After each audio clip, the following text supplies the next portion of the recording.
नमस्कार दोस्तों, राधे राधे। आज की वीडियो में आप लोग के साथ एक ऐसी कहानी सुनाने जा रही हूँ जो दिल छू जाए। अनिल जी ऑफिस में थे और आज उनको ऑफिस से निकलते हुए देर हो गई थी। तभी उनका ड्राइवर इंतजार कर रहा था और वह कार की पिछली सीट पर बैठ गए थे। 10 किलोमीटर दूर उनका घर सरकारी कॉलोनी में था और उनकी आदत थी कार में बैठकर आंख बंद करके आराम करने लगते थे और सीधे घर पर ही आंख खोलते थे। कई बार उनको नींद भी आ जाती थी, तब उनको ड्राइवर ही उठाता था। अचानक ड्राइवर ने कार का ब्रेक लगाया तो उन्होंने आंख खोलकर देखा, कार के सामने खड़ी भिखारिन जोर जोर से चिल्ला रही थी, गाड़ी रोको, मेरे बच्चे को अस्पताल पहुंचा दो, नहीं तो वह नहीं बचेगा। वह आने जाने वाली कार को रोक रही थी लेकिन कोई भी नहीं रुक रहा था। चौराहे पर कुछ पैदल चलने वाले अवश्य तमाशा देख रहे थे और कुछ मोबाइल से फोटो भी खींच रहे थे। वह भिखारिन हाथ जोड़कर सभी गाड़ियों को सहायता के लिए आवाज लगा रही थी। ड्राइवर भी साइड से कार निकाल कर ले गया और बोला, देखा साहब, ये भिखारी भीख मांगने के लिए रोज नया नया ड्रामा करते हैं। कभी किसी बच्चे को बीमार कर देते हैं, कभी भूखा और कभी अपंग। यही वही भिखारिन है जो 10 दिन पहले अपने लड़के को बीमार बता रही थी और आज बच्चे को मरने से बचाने का नाटक कर रही है। शायद ड्राइवर सच ही कह रहा था। यह ऐसे लोगों की भावनाओं से खेल अपनी रोजी रोटी चलाते हैं। दूसरे दिन भी वही होता है। अनिल जी के ऑफिस में अधिक काम था। अंतिम रिपोर्ट बनाते बनाते रात के 9 बज गए थे। उस दिन उनके इकलौते बेटे का जन्मदिन भी था। घर पर केक काटने के लिए उनका इंतजार हो रहा था। वह कार में आंखें बंद किए बैठे थे कि अचानक जोर से ब्रेक लगा और वह आगे की सीट पर टकराते टकराते बचा। क्या हुआ ड्राइवर, इतना तेज ब्रेक? साहब, गाड़ी के सामने एक भिखारिन आ गई है। उन्होंने देखा कि फिर से वही भिखारिन जो अपनी गोदी में एक छोटे बच्चे को लिए हुई थी, ठीक कार के सामने आ गई थी। अगर सही समय पर ड्राइवर ने ब्रेक न लगाए होते तो आज कोई अनहोनी हो जाती। ड्राइवर उस भिखारिन को जोर जोर से डांटने लगा, क्यों बुढ़िया, मरने के लिए मेरी गाड़ी मिली है क्या? हर दिन बीच रोड पर खड़ी तमाशा कर रही है। वह भिखारिन मेरी अनिल जी की खिड़की के पास आ गई और गिड़गिड़ा कर बोली, साहब, मेरा बच्चा बुखार से तप रहा है। 3 दिनों से उसने पानी तक नहीं पिया और दवा खरीदने के लिए मेरे पास पैसे नहीं है। कुछ दया कर दीजिए, मैं आपके आगे हाथ जोड़ती हूँ। अनिल जी कुछ बोलते कि तब तक ड्राइवर ने उसे फिर से डांटा और कहा, जाकर सरकारी अस्पताल में क्यों नहीं दिखाती है तू?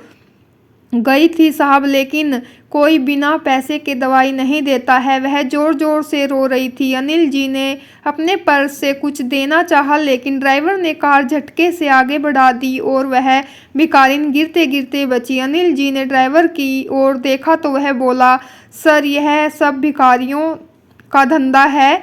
ये सुबह और शाम ऐसे ही चौराहे पर भीख मांगते हैं।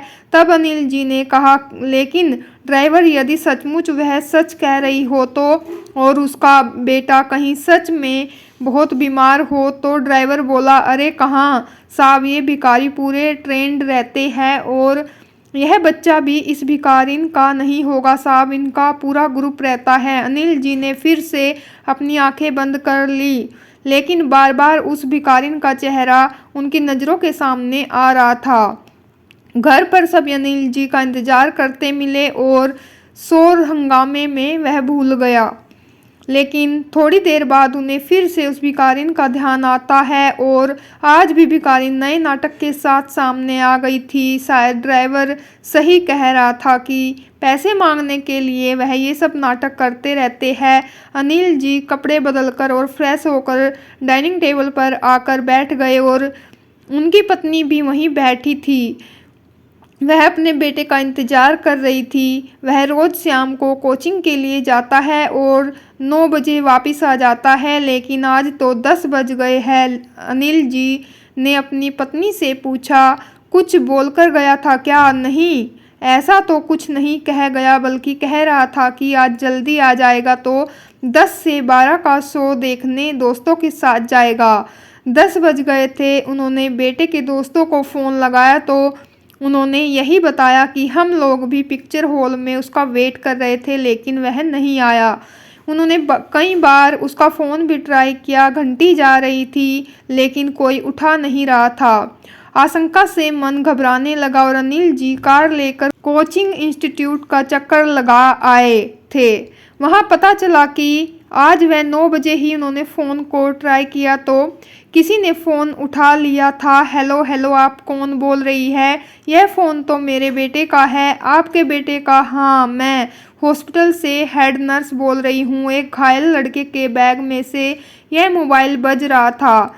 उसे क्या हुआ है? अनिल जी ने घबराते हुए पूछा। उस लड़के का एक्सीडेंट हो गया था, आप शीघ्र ही हॉस्पिटल आ जाएं। नर्स ने कहा। अनिल जी तेजी से कार को चलाते हुए हॉस्पिटल पहुंचे।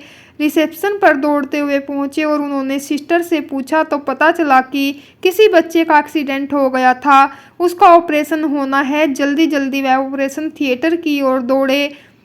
वहाँ सिस्टर मिल गई थी। वह बैग और मोबाइल पहचान गए, वह उनके बेटे का ही था। तुरंत ऑपरेशन शुरू हो गया था।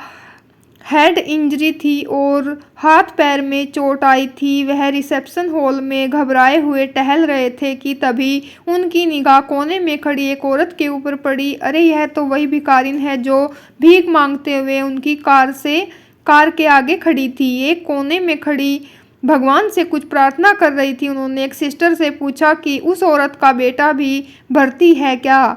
सिस्टर ने उनकी ओर देखा और बोली, नहीं, यही औरत तो है। एक एक्सीडेंट हुए लड़के को हाथों से ठेले पर रखकर 4 किलोमीटर पैदल भागती आई थी और काउंटर पर अपनी साड़ी के पल्लू से गांठ खोलकर सारे रुपए पैसे फैलाकर रो रही थी कि बच्चे को बचा लीजिए। जब हमने पूछा कि यह तुम्हारा बेटा है तो वह कह रही थी कि यह बेटा है मेरा नहीं, लेकिन किसी माँ का तो है। और सर, यदि वह थोड़ा देर कर देती तो शायद बच्चे को बचाना मुश्किल हो जाता। अभी अभी अपने सूखे शरीर से बल देकर आई है दूसरा बेटा। उसने आश्चर्य से हाँ सर, 10 दिन पहले यह अपने बीमार लड़के को लेकर आई थी, लेकिन उस दिन तो उसके पास एक भी पैसा नहीं था और वह बहुत दिनों से बीमार था। उसे बचाया नहीं जा सका था।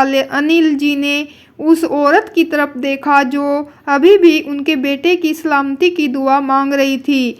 उनके आंखों के सामने अंधेरा सा छा गया था। सहारा लेकर वह वहां पड़ी कुर्सी पर बैठ गए। जब उस औरत का बेटा बीमार था और मैं बिना सहायता के उसे झूठा समझकर चला गया था, काश मैंने कुछ मानवता दिखाकर उस दिन उसे कुछ दे दिया होता। तो अगर इस भिखारिन ने भी मेरे बेटे को न बचाया होता तो उनकी आंखों से आंसू टपकने लगे।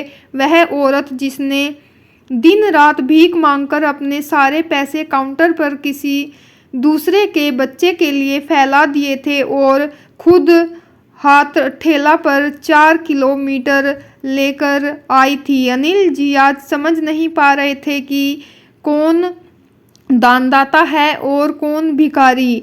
आज रात वह बच्चे को बचाने के लिए सभी से रो रो कर सहायता मांग रही थी, लेकिन वह एक पल की मानवता छोड़कर निकल गए थे, जबकि घायल पड़ा हुआ उनका ही बेटा था। उन्होंने एक पल भी नहीं सोचा था कि यदि उनका नहीं तो किसी का बेटा तो वह होगा। वह अपनी नज़रों से खुद को गिरा हुआ देख रहे थे। उन्होंने भीगी नज़रों से उस औरत को देखा तो उसके चारों ओर एक चमकता हुआ ओदा सा दिख रहा था। उस समय वह भिखारी नहीं, सिर्फ औरत नहीं, एक माँ थी, और सिर्फ माँ और शायद एक माँ ही ऐसा कर सकती है। अनिल जी को अपने ऊपर बहुत ही ज़्यादा गुस्सा और ग्लानि हो रही थी कि मुझे ऐसा नहीं करना चाहिए था। वह सोच रहे थे कि मैं पूरी ज़िंदगी भर इस पछतावे में जलता ही रहूँगा कि अगर उन्होंने उस भिखारिन की मदद की होती तो उसका बच्चा आज जिंदा होता। तो फ्रेंड्स, आज की कहानी कैसी लगी कमेंट करके ज़रूर बताएं। मिलते हैं नेक्स्ट वीडियो में ऐसी कहानी के साथ। तब तक के लिए राधे राधे, जय माता दी।